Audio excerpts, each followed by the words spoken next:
Hello दोस्तों, कैसे हो आप? आज हम बात करेंगे ग्लोबल वार्मिंग के बारे में। हम सब ने हमेशा गौर किया है कि जब भी हम बीमार होते हैं तो हमारे शरीर का तापमान बढ़ता जाता है, टेम्परेचर बढ़ता जाता है। हम हमेशा कहते हैं कि 101 बुखार था, 102 था, 103 था। ये शरीर का टेम्परेचर बढ़ना एक प्राकृतिक व्यवस्था होती है। जब भी हमारे शरीर में कुछ ना कुछ गड़बड़ी हो जाती है, उस वक्त हमारा शरीर नेचुरली उसका टेम्परेचर बढ़ाता है ताकि वो हील कर सके। ये एक साइंस है। सेम वैसे ही हमारे धरती का भी टेम्परेचर बढ़ता जा रहा है और ये निशानी है कि कहीं ना कहीं कुछ ना कुछ गड़बड़ ज़रूर हो रही है। और वो गड़बड़ नेचर खुद नहीं कर रहा है।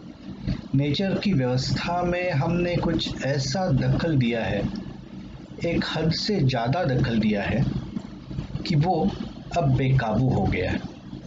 ये जो टेम्परेचर का बढ़ना है, इसके जिम्मेदार हम सब लोग हैं। बट कोई भी एक आम इंसान ये कह सकता है कि भाई हम क्या करें, फिर मैं क्या कर सकता हूँ? मुझे ग्लोबल वार्मिंग तो चाहिए नहीं। मुझे ये धरती का जो टेम्परेचर बढ़ रहा है उससे वैसे डायरेक्टली तो कुछ नुकसान हो नहीं रहा है, लेकिन फिर भी उसे रोकने के लिए मैं क्या कर सकता हूँ?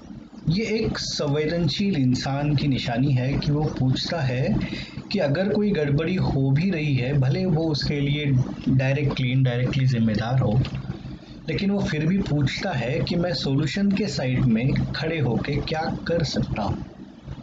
ग्लोबल वार्मिंग ये किसी एक व्यक्ति या दो व्यक्ति या एक समूह के द्वारा सुलझाने जाने वाली चीज़ है नहीं। इसके लिए हम सबको मिलके प्रयास करना होगा।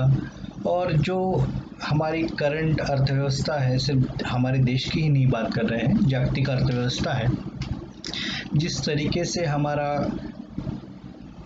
लोक संख्या में दिनों दिन बढ़ोतरी होती जा रही है, जिस तरीके से हम पेड़ों को काटे जा रहे हैं, जिस तरीके से हम इतने ईंधन को जला रहे हैं और इतनी उष्णता का निर्माण कर रहे हैं, जिस तरीके से हम टेम्परेचर को बढ़ाए जा रहे हैं, जिस तरीके से हम जंगलों को खत्म करते जा रहे हैं अपने स्वार्थ के लिए, तो ये इंसान को पता है।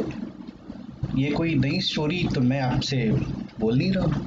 ये चीज़ सबको पता है कि जंगल नहीं काटने चाहिए।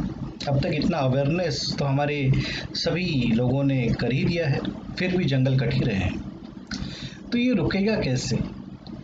रुकेगा कैसे, इसकी चिंता या इसकी चर्चा मुझे नहीं लगता कि मुझे करनी चाहिए, क्योंकि वो हमारे हाथ में नहीं है।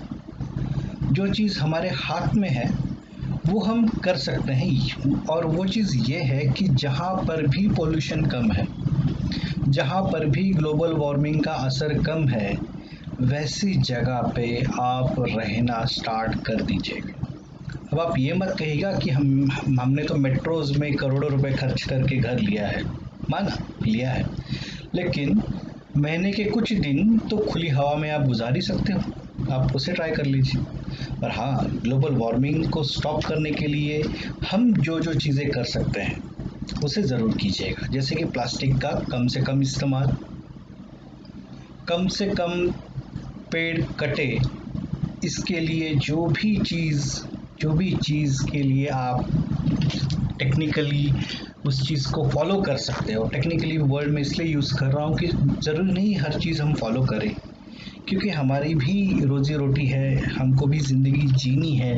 ये सब में सब कुछ करना तो पॉसिबल है नहीं, बट जितना हो सके हम पेड़ को कटने से बचाएं, ज़्यादा से ज़्यादा पेड़ लगाने की कोशिश करें। हमारी सोसाइटीज़ में, हमारे घर के आजू बाजू जितना हो सके उतना पेड़ हम लगाए, जिससे कि ग्लोबल वार्मिंग की रोकथाम में कुछ सहायता हम कर सकें। चलिए दोस्तों, आज इतना ही। वीडियो अच्छा लगे सब्सक्राइब कर लीजिएगा, अपने मित्र परिवार को फॉरवर्ड कर दीजिएगा।